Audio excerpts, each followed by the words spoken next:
going on? Welcome back to the channel. Y'all folks got them damn videos back to back. It's supposed to be uploaded within 2 to 3 minutes of each other. And I had to run to the store because I started on them cakes and y'all ain't have not damn piece of peanut butter or nothing shit. Oh, her mind be all over the place. Well, any damn way, I'm back. I had to run to the store, but here we go. We're gonna talk about honey, them haves and them have-nots. This was season 4, episode 9, aired this past Tuesday night on the OWN network, okay?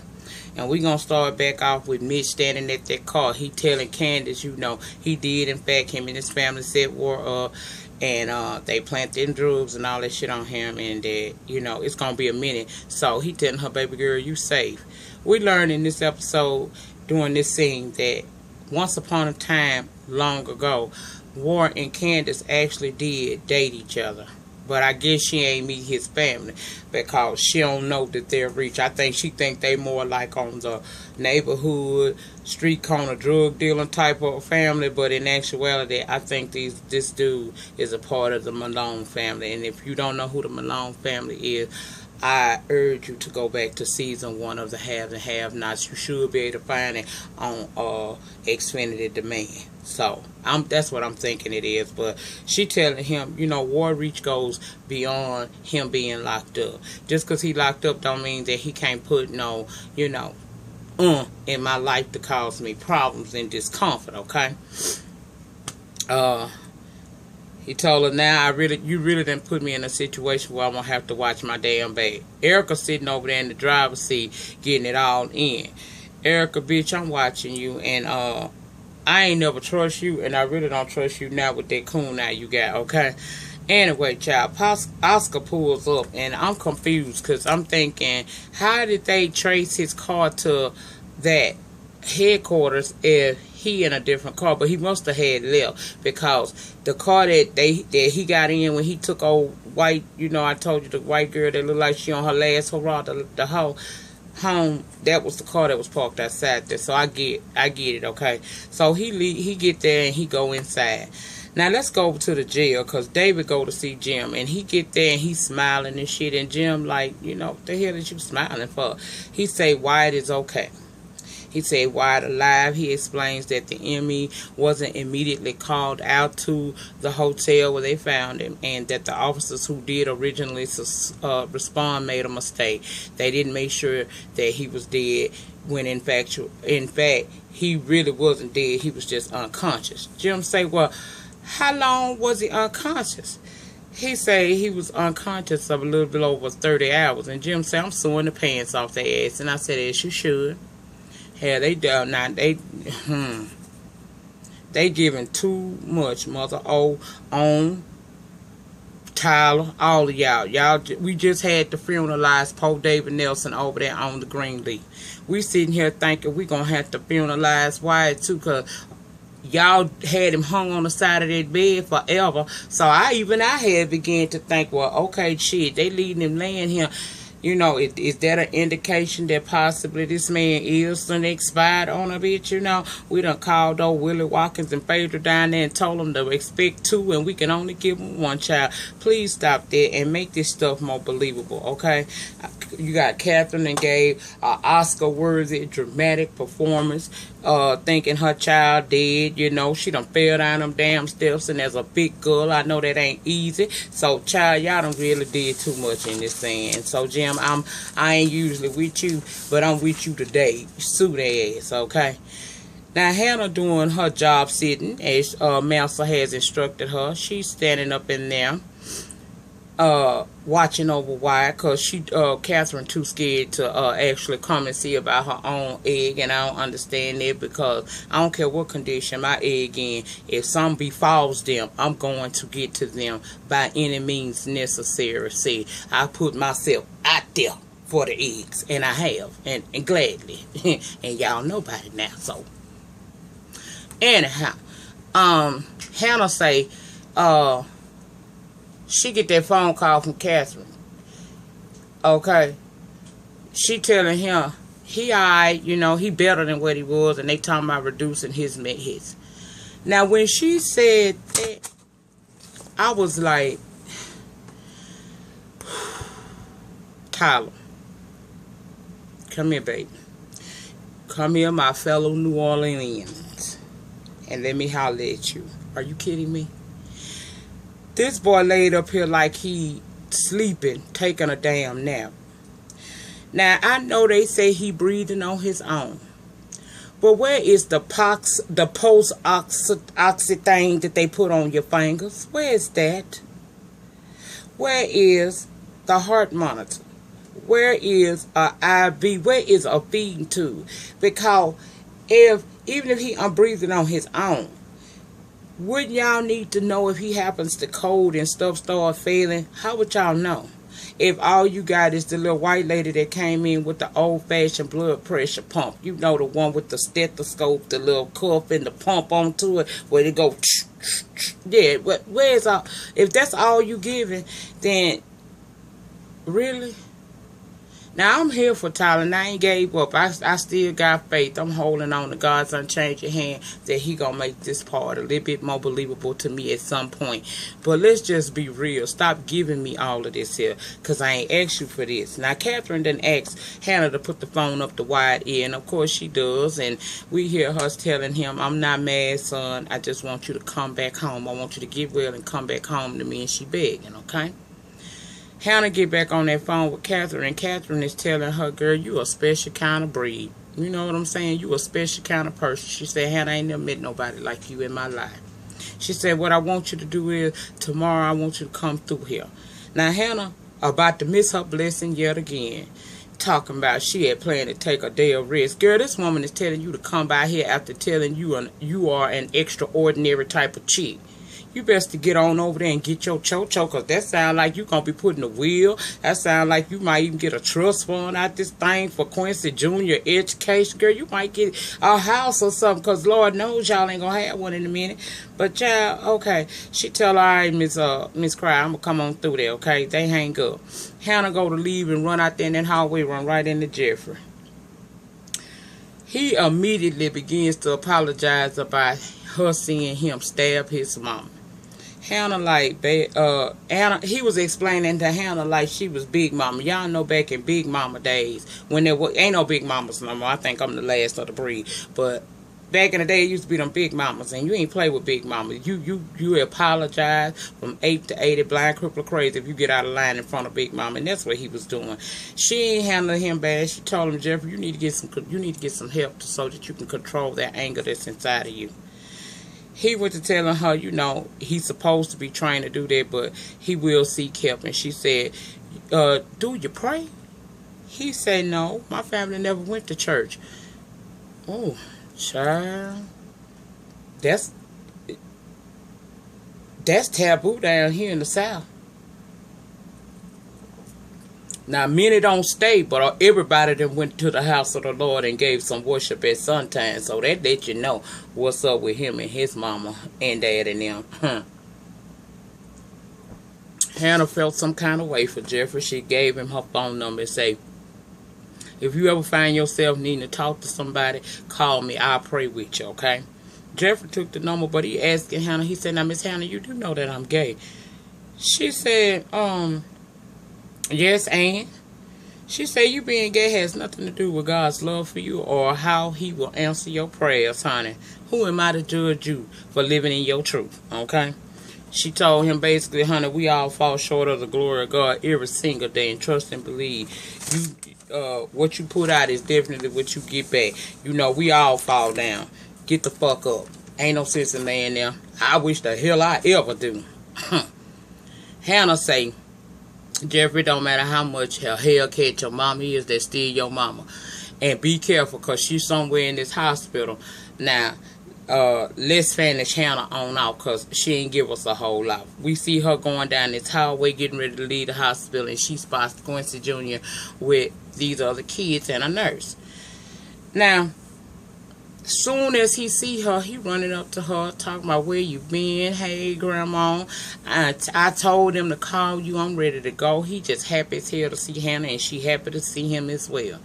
And this is where I got confused, because the nurse began to exhibit multiple personality disorder. And I say that because you let her hug this boy, you let her talk to this child. But then when the child is saying, let's go, and Hannah say, let me go over here and talk to your nurse, now all of a sudden she can't say nothing else to this child. And you started throwing in her face that the custodial parent is Candace Young and she needs to come and pick him up. And if she ain't picked him up by tomorrow, he will be turned over into foster care. Okay? I'm like, so what we got out of this scene is this boy been in the hospital since when Anna was at the park bench and he fell out. When she had to get to the park, the main put out when she ain't had no cab fare, and she was at that park bench and that baby fell out and she wound up at that hospital. He been there ever since then. So Candace done lied yet again. I said, child, she get ready to leave. She telling her, she say, please tell him I'll be back. The nurse said, okay, but Hannah wanted her to, reiterate that so she'll understand. You tell him I will be back. Lady say she will. She leave. But Candace, girl, you gonna need life support, baby, because War and Hannah want to unplug yours. So you better do something, baby, okay? Now let's go back to Wyatt's hospital room, because Jeffrey and Nan, of course, he started crying as soon as he see him and started asking why he do this and telling him, look, I'm gonna take you and we gonna leave here and get away from all this mess when you get well. And he crying and go to lay his head on Wyatt's shoulder as he laying in that bed. And child, out of the depths of nowhere, like a thief in the night, that damn Veronica appeared talking about, if your head was any lower, what you doing would be illegal.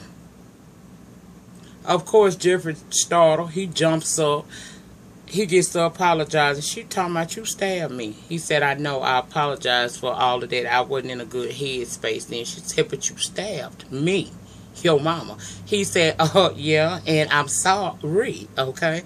Just like that. And she made the mistake of trying to walk toward Wyatt because, he laying in the bed. Soon as she did that I'm sorry went out that window and that protective side of him came out. He jumped in front of her. She talking about, oh, you protecting your man? He said, that ain't my man, that's my friend. She said, well, I'm glad you know that. And she went to walk again to advance toward that bed. He got in front of her this time, and he had that look in his eye. You know that look he had over at Catherine's house when he juked her with that paring knife? She said, you got that crazy look in your eye again. He said, I'm glad you recognized that. And you probably don't want to take a chance with all these sharp objects around this room.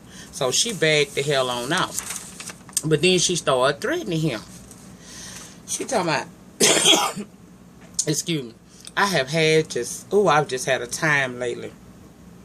I got this court case looming over my head, started by you about some car. She said, I got to deal with that, and I'll win. And then you done stabbed me and all of that. She said, you know what?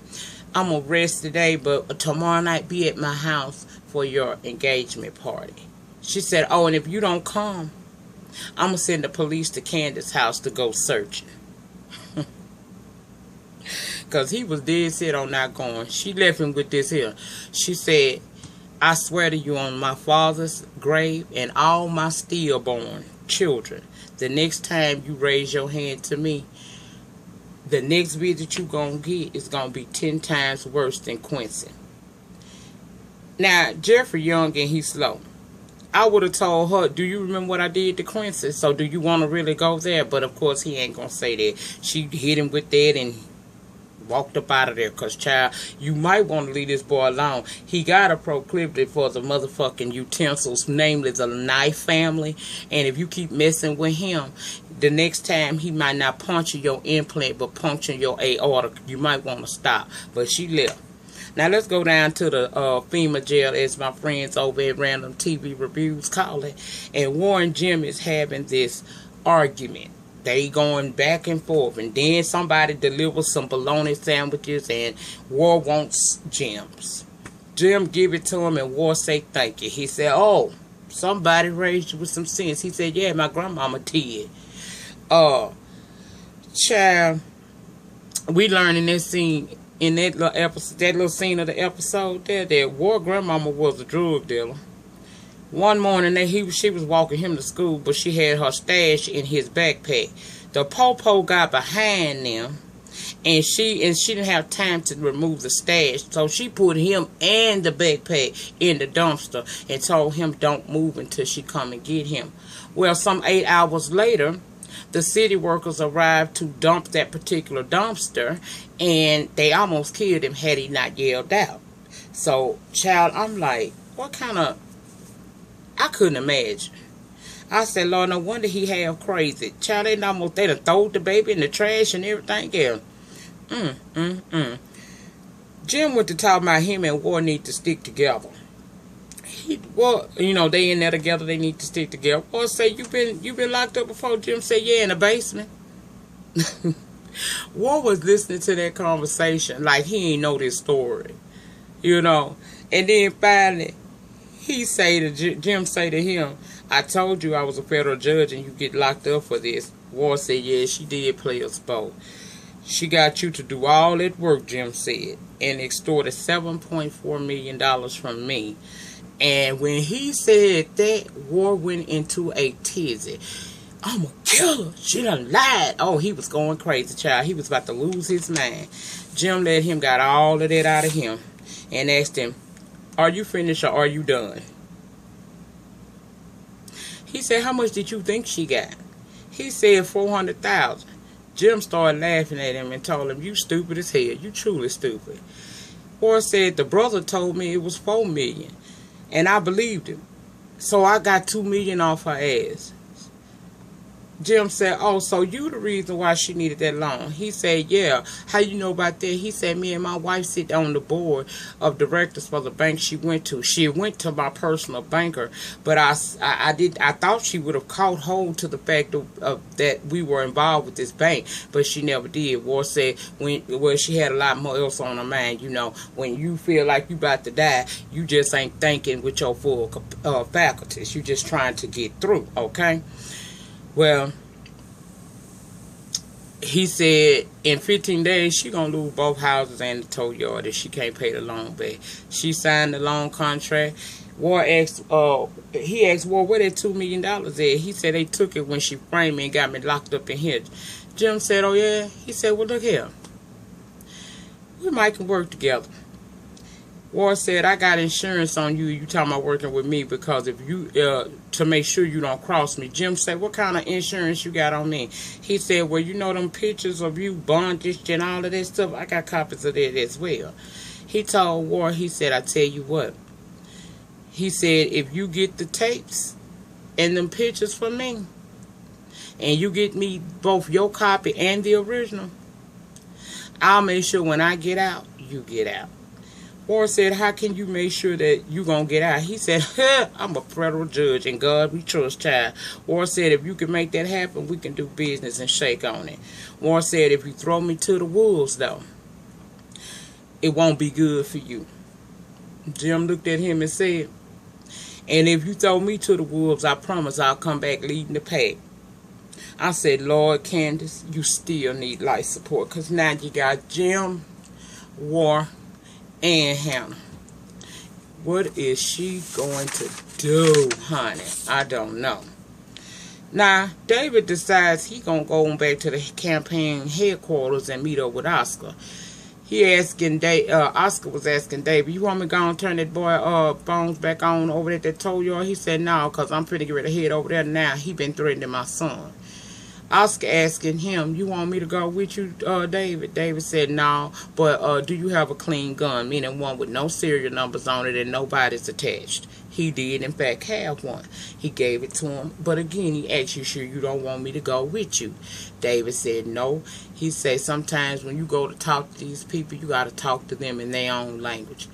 He said, you'll hear from me within the hour. And he leaves. Meanwhile, outside, Erica and Candace done realized it wasn't Jim who sent Oscar. It was David. So, she asked Erica, you ever met David? She said, no. Candace said, well, maybe it's time you did. She said, Erica said he got some money. Candace said, yes, and he vulnerable right now. His wife taking him down through it, and Jeffrey is his son with all that chaos that comes with him. his heart is just wide open, just like mine was when Oscar got hold to me. Erica said, hearts, I like that. So she about to get close to David and mess with him. Okay. I said, child, Mrs. Bruin. Okay. Erica also noticed they've been sitting there a long time, and she needs to get back to Grayson, because we learned that Grayson is quite jealous and very, very aggressive. Maybe that's why she got that good old coon out sitting right there. I don't know. But she says she got to do that. Candace telling her, yeah, girl, I'm going to sit in the car and you go head on and you going to go back to him. But you need to get you another mark, because he is a bit aggressive, okay? Well, Candace, you need to get you... Oh, yeah, Candace told her she need to get her a different mate, okay? David leaves to go to the tow yard to see Benny.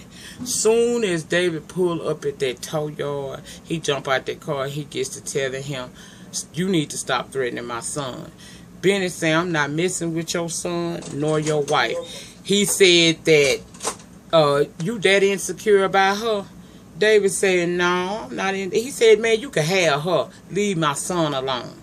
Benny said, well, man, you need to turn my phones back on. I got a dial tone and no calls. David said no, and he went to walk off, and old Benny felt like he could, in fact, stop him from walking off. So, of course, a fight ensued, and we saw David whooping Benny like he was an OG from the hood, okay? I was thinking to myself as David was whooping on him, Miss Phyllis, girl, I know you got your life in that moment. I know you got your life. Well, David... that gun that David had comes out. They wrestling and tussling over the gun, child. And next thing we know, the shit go off, okay? Now, we know that the gun didn't, it didn't go off. Ain't nobody get shot, because on next week episode, we gonna see that Mitch broke that fight up, child. But that's pretty much was the have and the have-nots. I'm sorry it's late. Y'all know I've been going through some things this week between lawyers, officers, trying to get these food orders out, child. It's just been a whole lot, okay? It's been a whole lot. Unfortunately, I have to tell you all that there will be no Fuck Shit Friday. I am taking a break. I'm on surveillance, sort of speak. I'm going to relax for a while and just give myself a time to woosah and regroup, because I don't like when I have to spill my own tea, because I feel like I share enough and I shouldn't have to give anymore. But I did, and I did it willingly, and I ain't identity theft nobody, nor fucked with the IRS during my time that I was doing what I had to do for the safety of me and my children. So think what you want, take from it what you want. I just know that I need to re-separate myself again from this foolishness that every so often as they see me begin to do better and continue to bring the content that I want, they want to bother me. My boyfriend has decided tomorrow will be the day that once I finish the cakes and get that shit taken care of, I'm going to the spa, and then we're having a date night, and I'm not going to even bother with Fuck Shit Friday. I will be back on Fuck Shit Friday again next week. I just ask y'all to give me a little break so I can get away for a minute, cause child, it's a time in the motherfucking land. Actually, it's a time in Zamunda when you got to keep doing this kind of stuff, when all you just want to do is make your videos and live. But it is what it is. This race is not for the swift and the fast, but the one that can endure to the end, and that's who she be. That's me. Her. So, have a wonderful weekend. Be good to each other. Be careful out here in these streets. And I will see you guys back Monday night. I'm actually going to try to upload Love and Hip Hop Hollywood after it goes off. Don't hold me to it, but I figure if I got from Friday to Monday to woosah, relax, have a good time with my man, enjoy my family, be happy, things that people do in their real life other than troll, then that should be well enough to come back on Monday night and give y'all the best of me. I'm going to recharge this old fucking battery and keep it kicking, okay? Plus, I got orders this weekend, but that ain't going to stop me from woosah, relaxing, enjoying my family and my dude. So, I'll see you guys back Monday. Have a wonderful weekend. Be careful out out here in these streets. Remember, child, be careful. Them laws stop you, cut that camera on so you can have some proofs of in case some shit go on. In the meantime, in between time, please like, comment, subscribe. Thank you all so much for everything, y'all. Thank y'all so much. Thank you, thank you, thank you, thank you, thank you so much for seeing past the bullshit to who I truly am and supporting me the way you do. Thank you. That means a lot to me. As old Slay Santana would say, I love you bitches in HD. Peace.